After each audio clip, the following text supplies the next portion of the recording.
야고보서 3장 1절부터 12절 말씀 함께 봅니다. 내 형제들아, 너희는 선생된 우리가 더 큰 심판을 받을 줄 알고 선생이 많이 되지 말라. 우리가 다 실수가 많으니 만일 말에 실수가 없는 자라면 곧 온전한 사람이라 너희 온몸도 굴레 씌우리라. 우리가 말들의 입에 재갈 물리는 것은 우리에게 순종하게 하려고 그 온몸을 제어하는 것이라. 또 배를 보라.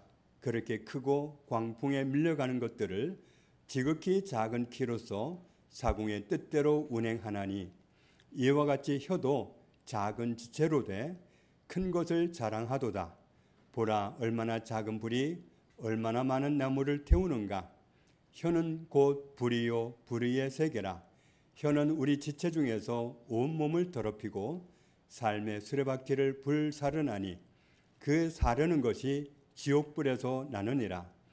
여러 종류의 짐승과 새와 벌레와 바다의 생물은 다 사람이 길들일 수 있고 길들여 왔거니와, 혀는 능히 길들일 사람이 없나니 쉬지 아니하는 악이요 죽이는 독이 가득한 것이라. 이것으로 우리가 주 아버지를 찬송하고 또 이것으로 하나님의 형상대로 지음받은 사람을 저주하나니 한 입에서 찬송과 저주가 나오는도다. 내 형제들아, 이것이 마땅하지 아니하니라. 샘이 한 구멍으로 어찌 단물과 쓴물을 내겠느냐. 내 형제들아, 어찌 무화과나무가 감람나무 열매를, 포도나무가 무화과를 맺겠느냐. 이와 같이 짠 물이 단물을 내지 못하느니라. 아멘. 전에도 두어 번 말씀드린 일이 있습니다. K라는 크리스천 사업가가 잘 나갈 때 그리스도인답지 않게 덕이 되지 않는 방종한 삶을 살았던 모양입니다. 과거에 그렇게 K 사업가가 부도덕하게 살아가는 모습을 근거리에서 지켜보았던 P라는 목사님이 계셨습니다. 목격자 되시는 그 목사님이 K 사업가가 얼마나 방종한 삶을 살았는지 못된 니은이라고 비난하는 말을 제가 몇 번 들었습니다. 그런데 저는 그 크리스천 사업가를 목격했던 그 목사님도 만났지만 그분에게 비난받으시는 K 사업가도 만났었습니다. 그리고 시간적으로는 K 사업가를 그분을 비난하는 목사님보다 먼저 만났습니다.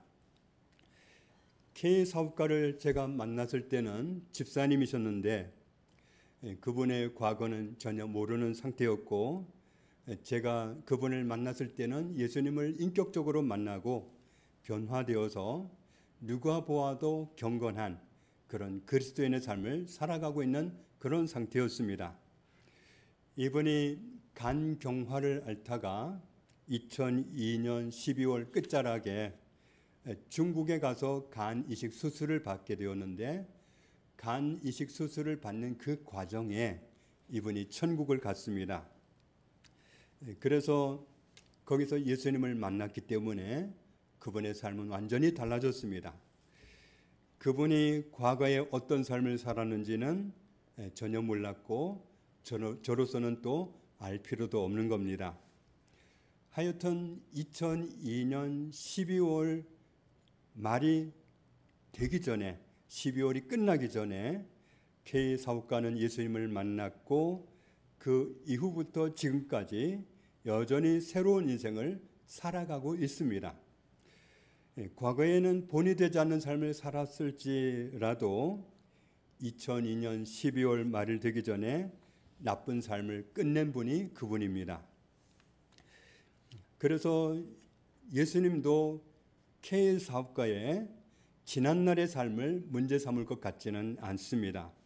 이미 삶을 바꾸었으니까요. 그런데 아직까지도 K 사업가가 못된 니은이라고 여전히 비난하는 그 목사님의 말은 도대체 무슨 의미가 있을까요? 우리가 확실하게 목격한 일이라 해도 오래전 일을 가지고 문제를 삼는 것은 위험한 일입니다. 그 사이에 그분과 하나님 사이에 무슨 일이 있었을지 우리는 알 수가 없습니다. 실제로 인터넷을 보다가 어떤 목사님 좀 안 좋다 그렇게 느꼈다가 또 어느 시점에 가서 보면 달라진 모습을 보는 경우가 많이 있습니다. 그래서 사람은 하나님 손에서 얼마든지 변화될 수 있기 때문에 과거에 내가 분명하게 보았다고 하더라도 그것을 가지고 누구를 판단하는 것은 바람직하지 않습니다. 더욱이 우리에게는 누구를 판단할 권한을 주신 적이 없습니다. 야고보서 4장에 있는 말씀을 보면 이렇게 말씀합니다. 형제들아 서로 비방하지 말라. 형제를 비방하는 자나 형제를 판단하는 자는 곧 율법을 비방하고 율법을 판단하는 것이라. 왜냐하면 하지 말라고 하셨으니까. 네가 만일 율법을 판단하면 율법의 준행자가 아니요 재판관이로다. 입법자와 재판관은 오직 한 분이시니 능히 구원하기도 하시며 멸하기도 하시느니라. 너는 누구이기에 이웃을 판단하느냐. 하나님은 우리에게 누구를 판단할 권한을 주신 적이 없습니다. 그런데 우리가 판단을 하게 되면 너는 누군데 이웃을 판단하느냐 이렇게 물으시는 겁니다. 우리는 다른 사람을 판단하거나 비난하거나 그럴 자격이 없는데 월권을 해가지고 누군가를 비난하거나 판단하거나 그런 말을 하면 우리의 입술을 떠난 말은 소멸되지가 않습니다. 우리가 뱉은 말은 맴돌고 있다가 언제 그 말이 마치 불씨처럼 다시 살아날지 모릅니다. 몇 달 있다가 전달이 되기도 하고 몇 년 있다가 전달이 되기도 합니다. 우리는 다른 사람을 판단하거나 비난하거나 할 자격이 없어서 그런지는 몰라도 우리가 누군가를 판단하고 비난하고 이런 말을 했을 때 그 말이 전달되고 나면 당사자가 그 말을 들었을 때 엄청 억울해하고 분노를 느끼게 됩니다. 그래서 마음을 잡는 데 시간이 많이 걸리게 되지요. 야고보서 3장에 이렇게 말씀합니다. 바다의 배를 보라. 그렇게 크고 광풍에 밀려가는 것들을 지극히 작은 키로서 사공의 뜻대로 행하나니. 그렇게 큰 배인데 가만히 두면 광풍에 밀려가는 것을 사공이 배에 있는 작은 키 하나를 조절해 가지고 배를 자기 마음대로 끌고 간다. 봄에 우리나라의 경상도에 산불이 나서 얼마나 불을 끄지를 못해 가지고 큰 피해를 보았습니까? 시작은 얼마나 작은 불씨였는데 얼마나 큰 화재를 일으켰었는지요. 이와 같이 혀도 작은 지체로 돼 큰 것을 자랑하도다. 우리 온몸의 크기에 비해서 우리의 혀는 지극히 작은 것이지만 이 작은 혀가 큰 일을 낸다는 겁니다. 혀는 곧 불이요 불의의 세계라. 혀는 우리 지체 중에서 온몸을 더럽히고 삶의 수레바퀴를 불사르나니 그 사르는 것이 지옥불에서 나느니라. 우리의 혀는 위험성을 가지고 있다. 혀는 불이다. 혀는 불의한 세계를 창조한다. 혀는 온몸을 더럽힌다. 혀는 삶의 수레바퀴를 불사른다. 다른 사람의 인생을 망칠 수도 있어요. 더 살 사람인데 그 말에 너무 충격을 받아가지고 자살을 하기도 합니다. 인생을 끝내기도 합니다. 삶의 수레바퀴를 불살라 버리는 거죠. 혀의 그 나쁜 영향력은 지옥불에서 온다. 또 이어지는 말씀을 보면 여러 종류의 짐승도 길들일 수 있고 새도 벌레도 길들일 수 있고 심지어는 바다에 있는 그 물고기도 길들일 수 있는데 그러나 사람의 혀는 길들일 수 없다. 혀는 쉬지 않는 악이다. 혀는 죽이는 독이 가득하다. 그래서 우리는 서로 말 때문에 힘들어 했고 말로써 서로를 힘들게 합니다. 2절 말씀 같이 읽겠습니다. 우리가 다 실수가 많으니 만일 말에 실수가 없는 자라면 곧 온전한 사람이라 너희 온몸도 굴레 씌우리라. 우리는 실수를 많이 하는 존재이다. 우리가 다 실수가 많다. 예외 없이 우리는 다 실수가 많다. 말을 잘못해서 후회해 본 경우가 다들 있으시지요? 말이 많으면 허물을 면하기 어려우나 그 입술을 제어하는 자는 지혜가 있느니라. 또 꿈이 많으면 헛된 일들이 많아지고 말이 많아도 그러하니 오직 너는 하나님을 경외할지니라. 말을 많이 하면 실수할 가능성이 많아집니다. 물론 결론은 똑같아요. 말 많은 사람도 실수하고 저처럼 말 적은 사람도 실수합니다. 그 몇 마디만 안 하는 말 가지고도 실수를 해요. 아주 곤란한 일입니다. 혀가 있는 사람은 다 실수합니다. 그래서 야고보서 3장 2절에 우리가 다 실수가 많다. 혀가 있어서 말할 수 있는 사람은 다 실수가 많습니다. 말 실수를 안 하는 사람이 있다면 그 사람은 온전한 사람입니다. 그러나 그런 사람은 세상 말로 하면 일도 없다. 일도 없다. 말 실수 안 하는 사람은 일도 없다. 그런 사람이 있다면 자기의 온몸도 굴레 씌우리라. 짐승을 용이하게 부려먹기 위해서 굴레를 씌웁니다. 그런데 자기 혀를 말 실수 안 하게 그렇게 다스릴 수 있는 사람이 있다면 자기 온몸으로도 실수 안 하고 살아갈 수 있다. 굴레라는 말이 국어사전에 보면 행동이나 의사의 자유를 얽매는 일이다. 그렇게 표현하고 있습니다. 3절 말씀 같이 읽겠습니다. 우리가 말들의 입에 재갈 물리는 것은 우리에게 순종하게 하려고 그 온몸을 제어하는 것이라. 사람이 하는 말이 아니라 짐승들의 그 입에다가 짐승 말 입에다가 재갈을 물린다. 말을 부려먹기 위해서는 재갈을 물린다.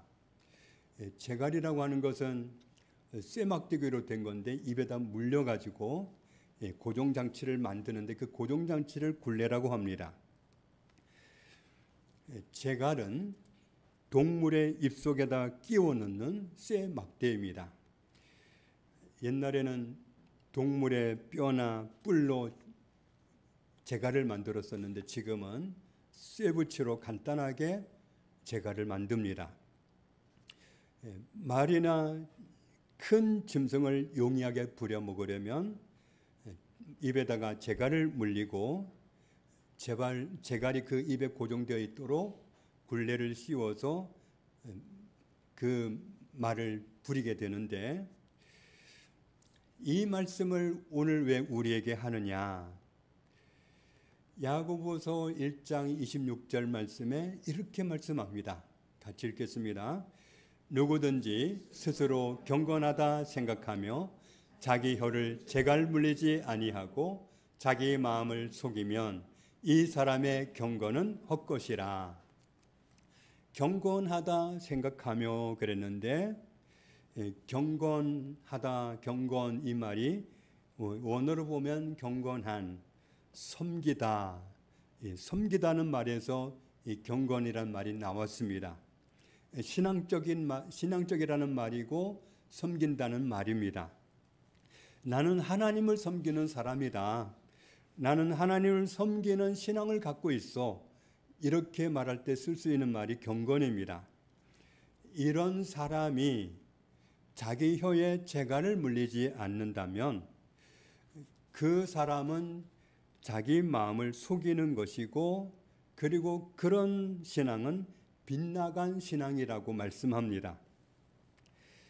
정말 하나님을 제대로 섬겨보려고 하는 사람 같으면 자기 혀에다가 재갈을 물리고 살아야 된다는 겁니다.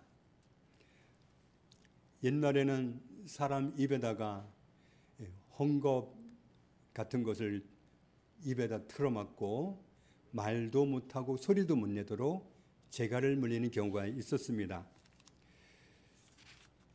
그렇게 하는 목적은 그 사람을 입도 뻥끗하지 못하게 해서, 그 사람이 다른 사람에게 아무 소리도 들리게 하지 못하게 해서 그 사람을 통제하겠다는 겁니다. 짐승 말을 다루기 위해서 말의 입에다가 가로 물리는 쇠로 된 재갈을 물립니다.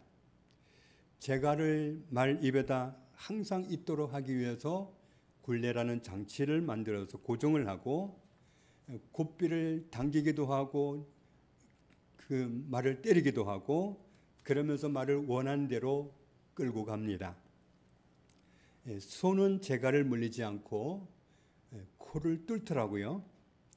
그래서 코를 뚫은 콧뚜레가 항상 제자리에 있도록 하기 위해서 역시 굴레를 만들어서 고정을 하고, 곱비를 묶어서 곱비를 당기기도 하고 또 회초리로 때리기도 하면서 말을 주인 마음대로 부려먹습니다. 그렇게 하지 않는다면, 콧뚜레를 하지 않으면 그 큰 소를 주인 임의대로 부릴 수가 없습니다. 얼마나 힘이 세고 자기 마음대로 하는지 부려먹을 수가 없습니다. 그런데 이 말씀을 보면 하나님을 잘 섬기기로 결정한 사람은 자기 혀에 재갈을 물려야 한다. 그렇지 않으면 하나님을 잘 섬기는 그 결심대로 살아갈 수가 없다는 거죠. 마가복음 7장에 있는 말씀을 보면 예수님이 사람들에게 말씀하셨습니다. 몸 밖에서 몸 안으로 들어가는 음식이 사람을 더럽게 하지 못한다. 그런데 사람 속에서 나오는 것이 사람을 더럽게 한다. 그 말씀을 듣고 제자들이 궁금해가지고 그게 무슨 뜻입니까? 하고 여쭈었습니다. 그랬더니 음식은 입으로 들어왔다가 배를 거쳐서 뒤로 나가지 않느냐. 그런데 사람 속에서 나오는 그것이 사람들을 더럽힌다. 왜냐하면 사람 속에서 나오는 것들이 어떤 것들이냐면 이런 독한 것들이 나온다. 악한 생각이 나오고, 음란이 나오고, 도둑질이 나오고, 살인이 나오고, 간음이 나오고, 탐욕이 나오고, 악독이 나오고, 속임이 나오고, 음탕이 나오고, 질투가 나오고, 비방이 나오고, 교만이 나오고, 우매함이 나오고, 이 모든 악한 것들이 사람 속에서 나와가지고 다른 사람들을 더럽게 만든다. 그런데 이런 것들이 나올 때 무엇을 통해서 나오느냐 하면 혀를 통해서 나오는 겁니다.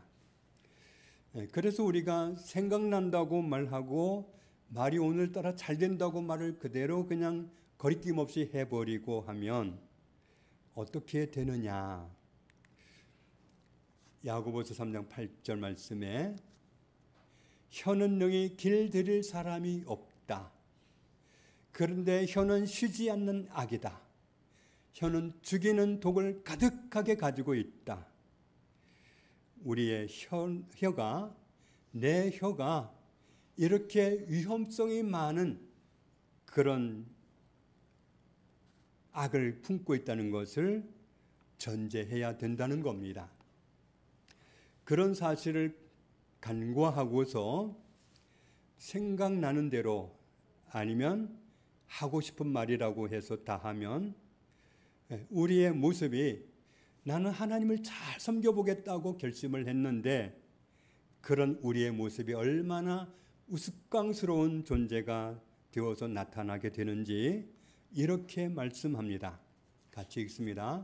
이것으로 우리가 주 아버지를 찬송하고 또 이것으로 하나님의 형상대로 지음을 받은 사람을 저주하나니.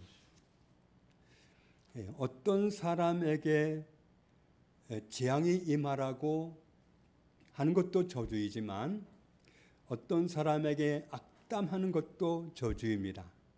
그 사람을 그렇게 단정 지어버리는 것이 저주입니다. 그 사람은 게을러 터진 사람이야. 이런 말은 너는 평생 게을러 터진 놈으로 살 거야. 이렇게 저주하는 것과 똑같기 때문에 악담도 저주입니다. 10절 말씀 같이 읽습니다. 한 입에서 찬송과 저주가 나오는도다. 내 형제들아 이것이 마땅하지 아니하니라. 하나의 입 가지고 찬송을 하기도 하고 저주하기도 하고 판단하기도 하고 비난하기도 하고 악담하기도 하고 그러는데 합당하지 않다. 샘이 한 구멍으로 어찌 단물과 쓴물을 내겠느냐. 그리고 내 형제들아 어찌 무화과 나무가 엉뚱한 열매를 맺겠고 포도나무가 어떻게 다른 나무 열매를 맺겠느냐. 어떻게 짠물이 단물을 내겠느냐. 그럴 수는 없지 않느냐. 어떻게 하나님을 찬송해 놓고 그 입으로 하나님이 창조하셨고 하나님이 여전히 사랑하고 계시는 우리의 이웃을 판단하고 나쁘게 말하고 비난하고 판단하는 말을 하고 이렇게 할 수 있겠느냐. 이 말씀입니다. 우리가 하나님을 섬기는 사람으로서 모든 말을 다 하고 살 수 없는 이유가 여기에 있습니다. 어떤 분들은 그럽니다. 나는 하고 싶은 말은 다 하고 살아야지. 하고 싶은 말을 다 못하면 나는 못 살아. 이렇게 말을 합니다. 그런데 끝날 심판 때에 자기 혀로 자기가 한 말을 다 짓고 하면서 심판받는다고 말씀하셨잖아요. 그러면 내 하고 싶은 말을 못하면 못 산다 하는 이 말은 무슨 말이냐 하면 장래에 내가 심판을 받든 말든 내 될 대로 되라지 뭐. 이 말하고 똑같은 거예요. 자기를 저주하는 말이나 똑같은 겁니다.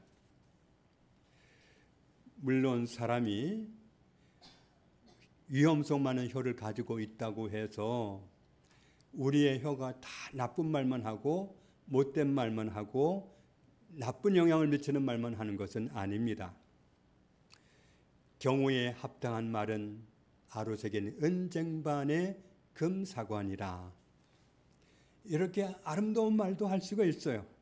또 지혜로운 자의 마음은 그의 입을 슬기롭게 하고 또 그의 입술에 지식을 더하느니라. 선한 말은 꿀송이 같아서 마음에 달고 뼈에 양약이 되느니라.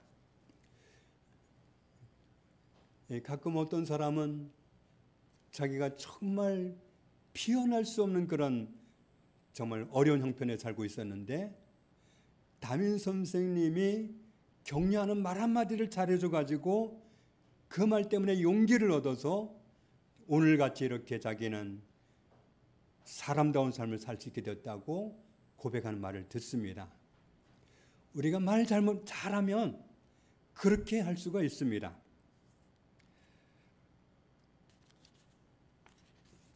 그런데 좋은 말만 하고 사는 것이 우리에게는 가능하지가 않습니다. 그래서 다윗 같은 분도 이런 기도를 했습니다. 우리도 같이 기도할까요? 같이 읽습니다. 여호와여 내 입에 파수꾼을 세우시고 내 입술에 문을 지키소서. 아무 말이나 해도 되는 게 아니기 때문에 하나님 내 입에 파수꾼을 세워주십시오. 내 입술의 문을 지켜주십시오. 특별히 우리가 남의 말할 때 주의해야 됩니다.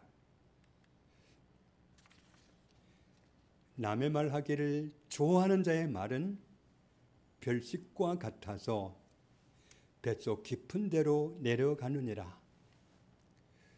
어쩌다가 맛있는 음식을 만나면 얼마나 맛있게 먹어요, 우리가? 이 말씀이 현대어 성경으로 보면 쓸데없이 늘어놓는 남의 험담은 별미 같아서 듣는 사람의 뱃속 깊숙이 들어간다. 좋은 말이 아닌 거 아는데 하여튼 좋지 않은 말을 들을 때 그냥 기억도 잘 되고 쏙 들어간단 말이죠. 그러다가 언제 내가 심부름할지도 몰라요. 나도 모르게 그 말이 튀어나와가지고 아주 곤란한 문제를 이야기하기도 합니다. 또 현대인 성경으로 이 말씀을 보면 나쁜 소문을 퍼뜨리고 다니는 사람의 말은 맛있는 음식과 같아서 사람들은 그것을 삼키기 좋아한다. 쏙 들어오는 거죠, 그냥. 그런 말을 했어? 쏙 들어오는 거죠. 하나님은 이렇게 당부하십니다. 같이 읽습니다. 구부러진 말을 내 입에서 버리며 비뚤어진 말을 내 입술에서 멀리하라. 아무 말이나 다 하는 게 아닙니다. 또 에베소서 4장 29절에도 말씀합니다. 무릇 더러운 말은 너희 입 밖에도 내지 말고 오직 덕을 세우는데 소용되는 대로 선한 말을 하여 듣는 자들에게 은혜를 끼치게 하라. 듣는 사람이 좋아하겠다. 듣는 사람이 힘을 얻겠다. 듣는 사람에게 덕을 끼칠 수 있겠다. 그런 말인가 아닌가 분간해서 말을 하기도 하고 안 하기도 하고 그렇게 하라는 겁니다.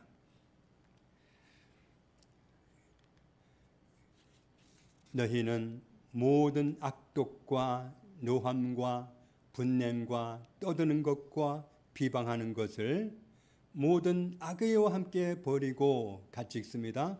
서로 친절하게 하며 불쌍히 여기며 서로 용서하기를 하나님이 그리스도 안에서 너희를 용서하심과 같이 하라. 아멘. 허물이 있는 사람, 실수하는 사람, 이런 사람들을 대할 때 불쌍히 여겨라. 그리고 용서하면서 살아라. 그래야 나 자신조차도 입술로 실수할 수 있는 거리를 줄일 수 있습니다. 용서가 안 되면 말거리로 삼기가 쉽습니다. 용서가 안 될 때 그걸 말하게 되거든요. 용서가 되어버렸으면 말할 필요가 없는데 내 자신이 용서를 할 수가 없어서 용서가 안 돼가지고 말거리를 삼거든요. 하나님은 우리를 100% 용서하셨습니다. 그래서 히브리서 10장에 말씀하시는데 이 뜻을 따라 예수 그리스도의 몸을 단번에 들이심으로 말미암아 우리가 거룩함을 얻었노라. 우리가 어떻게 거룩함을 얻었느냐 하면 모처럼 착한 일을 하고 인정받아서 그래서 거룩해진 게 아니라 죄인이라는 그 표지판을 지울 수가 없었는데 그 표식을 지울 수가 없었는데 예수님이 그걸 지워주시느라고 우리 죄값을 몸으로 지불하겠다고 십자가에 자기를 들여서 죄값을 예수님이 지불해 주셨습니다. 그 결과로 우리가 거룩함을 얻었습니다. 과거에 제사장마다 매일 서서 섬기며 자주 같은 제사를 드리면서 백성들의 죄를 용서해 주십시오, 내 죄를 용서해 주십시오 하고 제사를 드렸지만 옛날 그 제사장들이 드린 제사는 언제나 죄를 없게 하지 못한다. 그래서 우리의 죄를 근본적으로 온전히 없애주시기 위해서 하나님이 그리스도를 보내셨고, 그리스도는 우리의 죄를 완전히 없애기 위해서, 흔적조차 없애기 위해서, 근본적으로 없애기 위해서 어떻게 하셨느냐? 오직 그리스도는 죄를 위하여 한 영원한 제사를 드리시고 하나님 우편에 앉으셨다. 그 후에 자기 원수들을 자기 발등상이 되게 하실 때까지 기다리고 계시나니, 그가 거룩하게 된 자들을 한 번의 제사로 영원히 온전하게 하셨느니라. 그리스도께서 우리를 온전하게 하셨습니다. 또한 성령이 우리에게 증언하시되, 주께서 이르시되 그날 후로는 그들과 맺을 언약이 이것이라 하시고, 내 법을, 하나님의 법을 그들의 마음에 두고 용서받은 사람들의 마음에 두고 그들의 생각에 기록하리라 하신 후에 같이 읽습니다. 또 그들의 죄와 그들의 불법을 내가 다시 기억하지 아니하리라 하셨으니, 이것들을 사하셨은즉 다시 죄를 위하여 제사 드릴 것이 없느니라. 하나님이 우리의 죄를 100% 용서하셨습니다. 그리스도를 통해서. 그렇기 때문에 우리는 우리 스스로 자기 자신을 돌아보면서 혹시 용서받지 못한 죄가 있어서 내가 제사를 드려야 될까, 이런 고민을 할 필요가 없다고 말씀하십니다. 예수님이 제물이 되셔서 우리의 죄값을 완벽하게 지불해 주셨기 때문입니다. 우리가 은혜를 입어서 하나님의 자녀가 되었고 의인이 되었습니다. 하나님은 우리를 용서하셨기 때문에 우리의 용서한 죄를 기억조차 안 하신다고 말씀합니다. 그래서 우리가 하나님 앞에 섰을 때 정말 우리는 우리 살아온 모습도 그렇고 정말 하나님과 내 모습은 너무 대조적이라서 두렵고 떨림으로 하나님 앞에 서겠지만, 하나님은 나를 죄 추궁하시고, 네가 8살 때 그런 못된 짓을 하고 왜 그랬어? 이렇게 안 하십니다. 다 용서하셨고 용서한 죄는 기억조차 하지 않으십니다. 우리도 용서했으면 거론하지 말아야 돼요. 용서가 안 돼서 거론하는데 용서하고서 거론하지 말아야 돼. 주님이 우리에게 그렇게 하셨기 때문에, 하나님이 우리에게 그렇게 하셨기 때문에 우리도 그렇게 하라고 말씀하시는 겁니다. 우리가 은혜를 입어서 깨끗하게 되었고 거룩하게 되었고 성도가 되었고 자녀가 되었습니다. 그렇기 때문에 우리는 남은 세월 하나님을 잘 섬겨야 되겠는데, 우리의 혀가 경건한 삶을 살아가고자 하는 나에게 발목을 잡는 역할을 할 수 있다는 겁니다. 그렇기 때문에 야고보서 3장 2절에 이렇게 전제하는 말씀을 하고 계십니다. 우리가 다 실수가 많으니, 말로서 혀로서 실수 안 하시는 사람 없습니다. 우리는 다 실수가 많은 존재입니다. 말로 실수 안 하고 살면 온전한 사람일 텐데, 그렇게 살아갈 수 없는 게 우리의 모습입니다. 그렇다고 해서 그냥 살면 하나님 앞에서 마땅하지 않는 삶을 살게 되는 거죠. 그래서 우리가 2절 말씀을 항상 염두에 두고 살아야 되는 겁니다. 우리가 다 실수가 많다. 우리가 다 실수가 많다. 그리고 야고보서 1장에 말씀하는 대로 경건한 그리스도인으로 살고자, 하나님을 기쁘시게 하는 성도로 살고자 다짐했을 때, 정말로 그렇게 살기를 원했다면 내 혀에 재갈을 물려라. 재갈을 물리고 재갈을 물리고 재갈을 물리고 재갈을 물리고 재갈을 물리고, 내 혀에다가 끊임없이 재갈을 물리고 재갈을 물리고, 그렇게 살아가지 않는다면 우리는 경건한 하나님의 사람으로 살아낼 수 없다는 겁니다. 경건한 그리스도인의 삶은 살아도 되고 안 살아도 되는 것이 아니라 누구든지 경건한 성도로 살아야 되는데, 경건한 하나님의 사람으로 살아야 되는데, 그러려면 반드시 혀에 재갈을 물려야 된다. 그래서 우리는 말을 할 때 항상 점검을 해야 됩니다. 덕을 끼칠 수 있을까? 유익을 줄 수 있을까? 좋은 파장을 가지고 올 수 있을까? 내가 돌아섰을 때에도 문제가 안 될까? 우리는 항상 점검을 해서 하나님도 기뻐하실까? 이런 점검을 늘 하면서 그 재갈이 그걸 걸러주는 거예요. 내 혀에 재갈을 물리고 내가 경건하게 하나님을 기쁘시게 하는 성도로 살고자 다짐했던 그 결심대로 살아가기 위해서 날마다 재갈을 물리는, 내 혀에 재갈을 물리는, 다른 사람 혀에 재갈을 물리는 게 아니라 재갈 좀 물어 할 게 아니라 나만 잘하면 됩니다. 재갈을 물리고 말을 해야 될 때, 대화를 해야 될 때 재갈을 물리고 앞으로 그렇게 우리가 살아서 하나님이 기뻐 받으시는 경건한 성도로 살아가는 저와 여러분 다 되시기를 주님의 이름으로 축복합니다. 하나님 아버지 감사합니다. 십자가에서 우리 죄를 도말하신 그리스도의 희생으로 우리를 의인 삼으시고 자녀 삼으시고 경건한 그리스도인으로 살아갈 수 있도록 불러주신 은혜 감사합니다.